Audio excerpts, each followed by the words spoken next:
In his time as governor, Matt Bevin advocated for child abuse prevention. He and his now ex-wife had 5 biological children and adopted 4 from Ethiopia, including their son Noah. The London Times reports that Bevin sent Noah to a facility in Florida in 2019 after losing to Governor Andy Beshear. Last year, Noah went to Jamaica's Atlantis Leadership Academy. 5 of the school's employees were arrested in April for child cruelty and assault. They're accused of beating children and forcing them to work out until they vomit. The facility was shut down in February. The Times says Noah's parents did not pick him up, and he's now a ward of the Jamaican state. He told the outlet the Bevins adopted him for, quote, public image. In 2017, the Bevins hosted a forum asking state leaders to rethink the foster care system. Specifically, they asked them to stop trying to get kids back with their birth parents when the birth parents aren't measuring up. But I want to challenge you and everybody in the judicial system to rethink why, for example, we bend over backwards too often to restore children back into a situation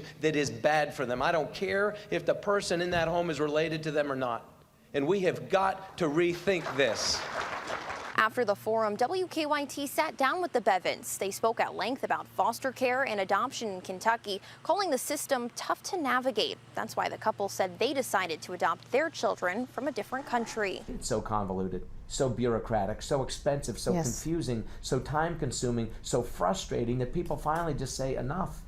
This was our experience. This is part of why we're sitting here, actually. It's part of why I ran for governor. Our 2017 conversation concluded with these final words from Bevin about their 9 children. I just truly want them to become the best versions of themselves that they can possibly be. In Frankfurt, Samantha Valentino, WKYT.